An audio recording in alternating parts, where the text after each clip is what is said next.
soy Letemón y te doy la bienvenida a este espacio donde las historias toman vida. Si disfrutas del misterio, lo inexplicable y los relatos que te invitan a imaginar más allá de lo evidente, te invito a ser parte de esta comunidad. Deja tu like, suscríbete y comparte con quienes disfrutan de una buena historia. Así podemos hacer crecer más nuestra pequeña comunidad.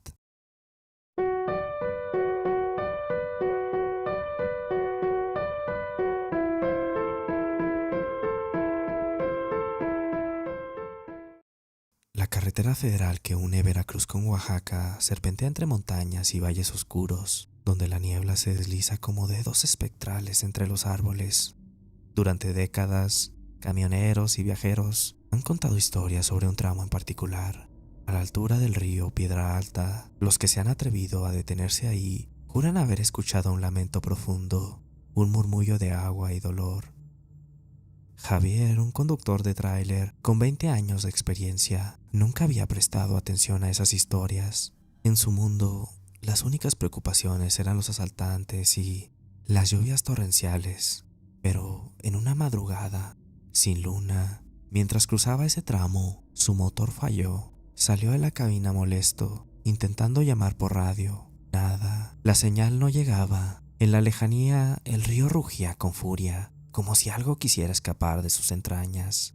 Javier sintió un escalofrío recorrerle la espalda, pero lo atribuyó al frío. Un escalofrío le vino a la nuca al darse cuenta que no estaba solo. Desde el río, una figura emergía lentamente. Al principio parecía un niño. Estaba empapado, los harapos pegados a su piel ceniza. Su cabeza estaba inclinada hacia un lado, en un ángulo imposible. Javier sintió el pulso acelerársele.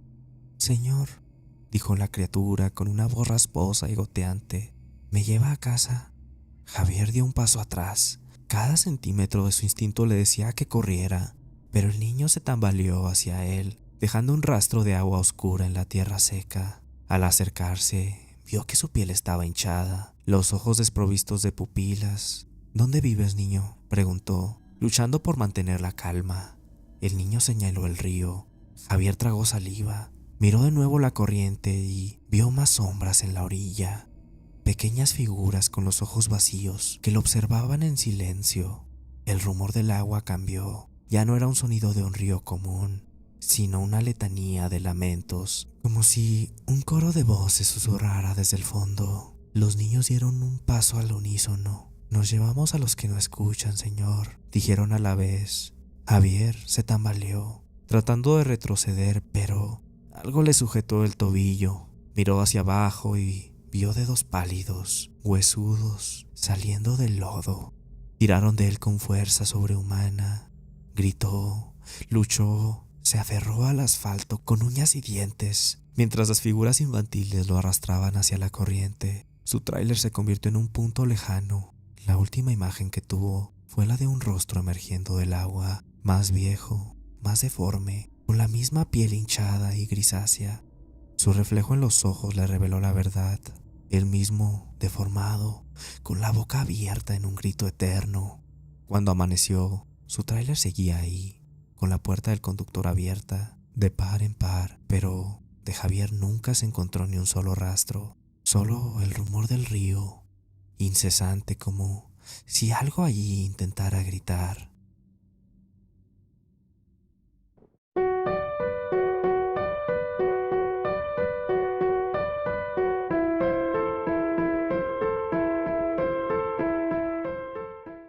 El autobús nocturno avanzaba pesadamente por la carretera vacía. Los faros iluminaban la neblina espesa que parecía engullerlo todo. Natalia, con la cabeza apoyada contra el vidrio frío, miraba la nada, perdida en pensamientos. Volvía a casa después de un largo turno en la cafetería. Exhausta y con ganas de acostarse, solo habían 5 pasajeros más en el autobús, cada uno disperso en sus propios mundos. Un anciano con una chaqueta desgastada, una mujer de mediana edad que jugaba con su anillo, un hombre con una mochila y un par de adolescentes que compartían audífonos. Todos parecían normales, pero entonces, en una curva particularmente cerrada, el autobús dio un leve salto al pasar sobre un bache. Fue un instante, Una vibración apenas perceptible, pero algo cambió. Natalia sintió un escalofrío en la nuca. Un sexto pasajero estaba sentado en la parte trasera. No lo había visto antes. Llevaba puesta una sudadera negra, con la capucha puesta, la cabeza inclinada como si estuviera dormido. Su piel era extrañamente pálida, casi translúcida bajo la luz amarillenta de las luces halógenas del interior. Algo en su presencia le revolvió el estómago.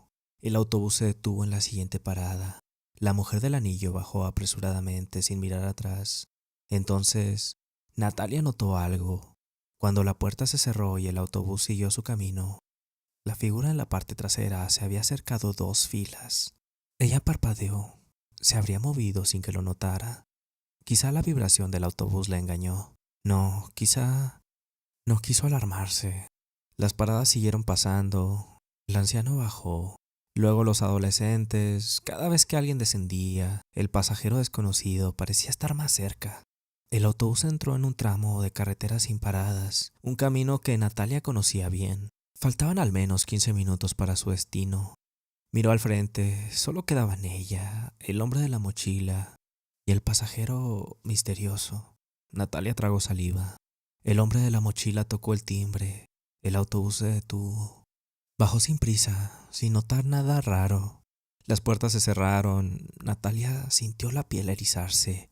Ahora el pasajero estaba sentado justo detrás de ella. No se había movido. No lo había escuchado. Sus dedos temblaban sobre su bolso. Un aire helado parecía provenir de su espalda, aunque no había ventanas abiertas. Se obligó a mirar de reojo el reflejo del vidrio. No había nadie detrás de ella, pero podía sentir su respiración. El autobús frenó de golpe. Natalia casi gritó. El conductor giró la cabeza con el ceño fruncido.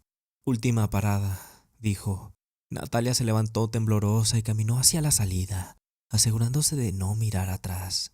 Cuando bajó y las puertas se cerraron, se quedó observando cómo el autobús se alejaba en la neblina. Solo entonces, en la última ventana iluminada, vio un rostro pálido pegado al cristal y le estaba sonriendo.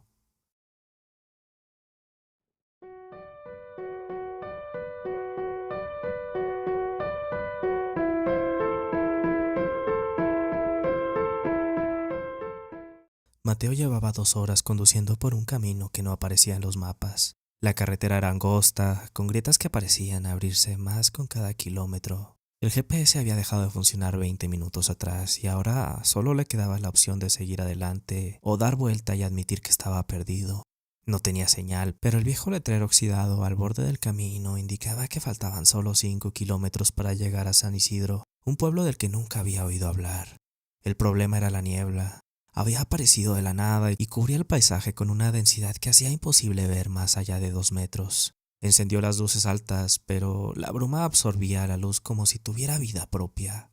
Siguió conduciendo a baja velocidad, sintiendo cómo la tensión se apretaba en su pecho. Entonces vio una figura en la orilla del camino. Parecía una mujer quieta, con el cabello negro cayéndole sobre la cara. Llevaba un vestido blanco, sucio, y por un instante Mateo pensó en detenerse, pero algo en su postura le erizó la piel. No se movía, no hacía ningún gesto. Simplemente estaba ahí. Cuando pasó junto a ella, pudo verla de reojo y un escalofrío recorrió su espalda. Su boca estaba abierta, demasiado abierta, como si su mandíbula se hubiese dislocado. Mateo aceleró sin pensarlo. No miró por el retrovisor. No quería saber si ella se había girado para mirarlo. El pueblo apareció de repente, como si la niebla lo hubiera estado ocultando.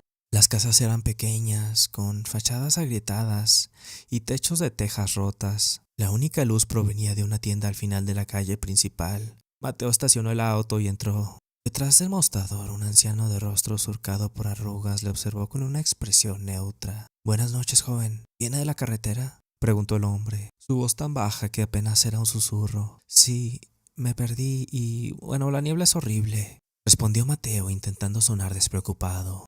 El anciano lo observó por un momento antes de asentir lentamente. No debió mirar.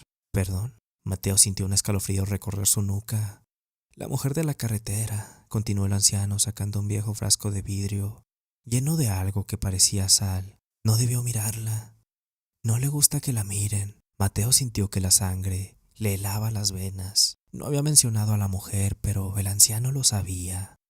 Un fuerte golpe sacudió la puerta del local. Ambos se quedaron en silencio. Mateo giró lentamente la cabeza. A través del cristal de la puerta, la figura de la carretera estaba de pie, inmóvil, pero ahora estaba más cerca. No la deje entrar, susurró el anciano. Mateo se sintió paralizado. Su respiración se volvió errática mientras veía cómo la figura comenzaba a presionar su rostro contra el cristal. Sus ojos eran dos agujeros oscuros y su boca se abría cada vez más. El anciano rápidamente arrojó un puñado de sal contra la puerta y la figura desapareció de inmediato, tragada por la niebla. Debo irme, murmuró Mateo, sintiendo el pánico crecer en su pecho. No hay carretera de vuelta, dijo el anciano con voz grave. No después de haberla visto. El corazón de Mateo latía con fuerza. Salió corriendo, subió a su auto y encendió el motor. Se adentró en la niebla a toda velocidad, sin importarle el camino.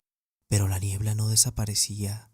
Siguió conduciendo, sin importar cuántos kilómetros avanzara. Cuando vio el letrero oxidado que decía San Isidro, 5 kilómetros, supo que jamás saldría de ahí.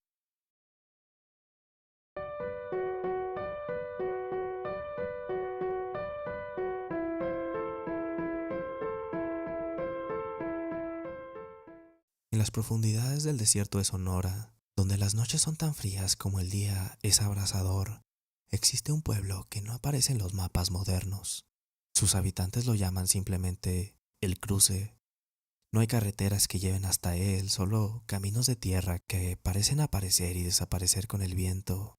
Nadie llega por accidente al cruce y aquellos que lo encuentran rara vez logran salir. Santiago, un periodista de investigación, llegó tras recibir un mensaje anónimo. El correo contenía solo una frase y unas coordenadas.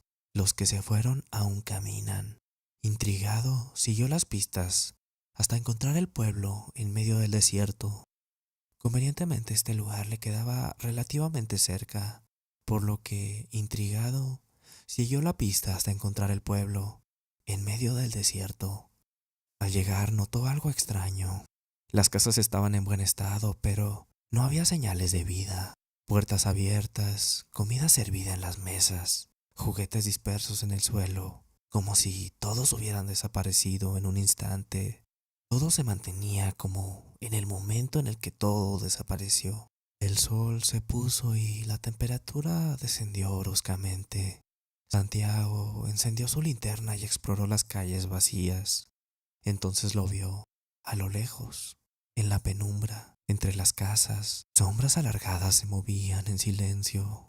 No caminaban con un ritmo natural. Sus cuerpos se balanceaban, como si sus articulaciones no estuvieran correctamente alineadas. No emitían sonidos, pero a cada parpadeo parecían estar más cerca. Santiago intentó regresar a su auto, pero las calles por las que había llegado ya no estaban. Los edificios parecían cambiar de posición cuando no los miraba directamente. Su brújula giraba sin control, y el desierto que debía extenderse en todas direcciones ahora estaba cercado por muros de adobe que antes no existían.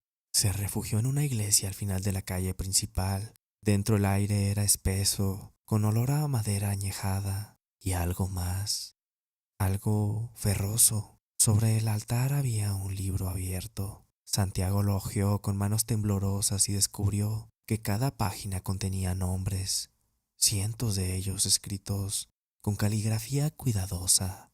Al final de la lista encontró un espacio en blanco, con una pluma apoyada al lado. Un susurro se deslizó por el aire. Escribe tu nombre. Las sombras afuera se detuvieron. Ya no se movían erráticamente. Ahora estaban alineadas, inmóviles, esperando. Santiago cerró los ojos y con una última chispa de razón que le quedaba, arrojó la pluma al suelo y corrió.